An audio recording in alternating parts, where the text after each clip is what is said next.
Hi guys, welcome back to the channel. In today's episode, we have got an absolute worldie for you. We've got the Titleist 250, an iron that has been an absolute animal this year, against one that goes under the radar.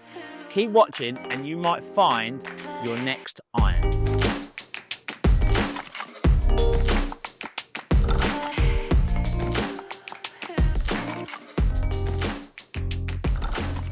So guys, we've got two really good irons for you to watch today and for me to hit and test and put up against each other. We've got the Titleist 250 iron, which is a beautiful looking iron. It's the evolution of the T-series range from Titleist.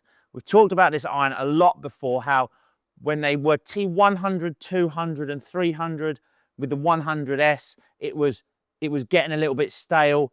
2 years ago, they got rid of the S and they brought out the 150, which was an absolute animal of an iron in that sort of better players iron, if you like, in that category. And this year, they've scrapped 200 and they've gone 250. And they've brought out an iron that absolutely is a beast. It looks phenomenal. It performs brilliantly, always does every time I've tested it. When we've fitted it, when we've seen it in the bays, it is an absolute animal. It's not a cheap iron, but it is brilliant. And they've done a really good job in this evolution, Titleist. They go slowly, Titleist, but when they do it really, really well. And today we're going to put it up against an iron that for me is really frustrating. You know, I've said this in previous videos, and it is a frustrating family of irons, and that's the I-series irons from Ping.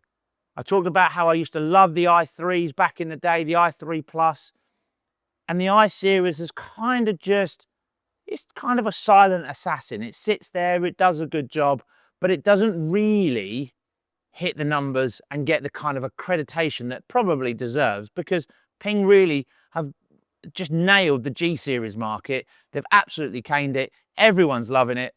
And this little bad boy just kind of goes under the radar. So I think this is going to be a really interesting test. If i240 can get close to T250, that is going to be one interesting challenge. So let's jump on the mat and see what the numbers say.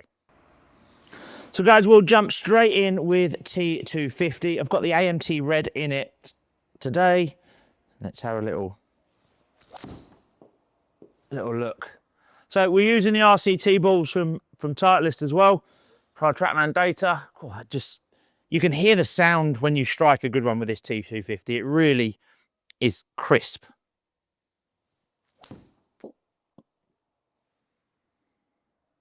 I really like it. I really like the look of it. I like what they've done with it. The top edge looks good. It looks sharper than T200. It really is the facelift that category needed for Titleist. It's just a great iron. But really good. And I can see why so many players are comboing this with the 150. I can see why they would use this in the longer iron, the mid to long irons. I can see why it's such an easy iron to hit. I blocked that one, but just so good. I mean, the sound, the feedback from it is just really enjoyable.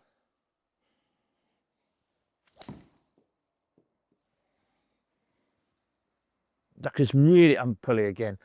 Just a solid iron. And it's tough when you get an iron that is that good, that we can then put it up against one that kind of goes under the radar. 240 for me is just a beautiful looking iron.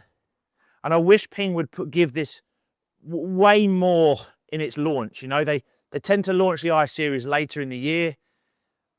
I'd love them to just go bang with an iron like this. The next launch they do, I would love it to be in the mix with the family of woods that they do at the beginning of the year.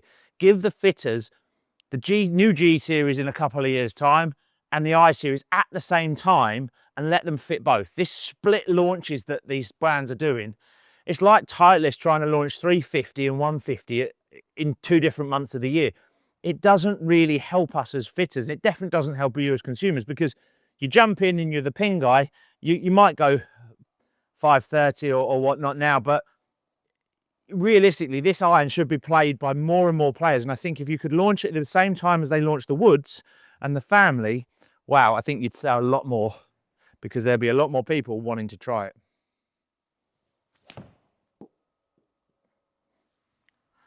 Different sound altogether.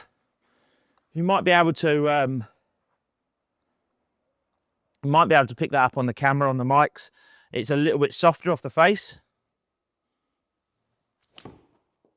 The feedback is very, very different. We'll see the numbers in a moment and whether what that effect is, or if there's any effect on the ball speed. Definitely feel like I launched this one nice and high as well.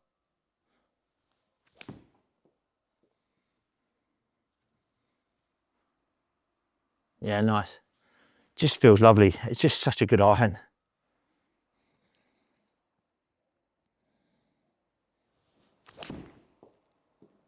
A little bit toey, but still pretty good.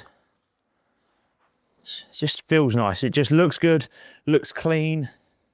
Top edge is fantastic. Ah, knife, come on. Don't know what that was. Let's hit one more. I mean, that's come out, we'll delete that one. That's one of them ones that we've talked about in previous videos that we will delete because that was rubbish. A little bit toey again. Okay, so let's have a little look at these numbers. So straight away, let's just dump that one. I'm going to dump the last couple there because they were a little bit toey, a little bit thin. So in terms of carry distance, you can see there that the 250 is that much further. It is a longer iron, 5 yards, 5-6 yards is significant in this category. It really is. You're talking about nearly a whole club, definitely half a club, if not a whole club with some players. So in terms of the rest of the data, so let me just open this screen up a little bit for you.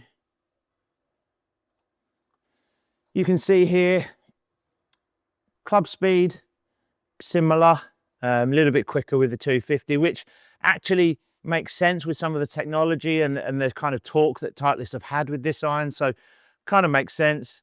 Ball speed is a couple of miles an hour quicker.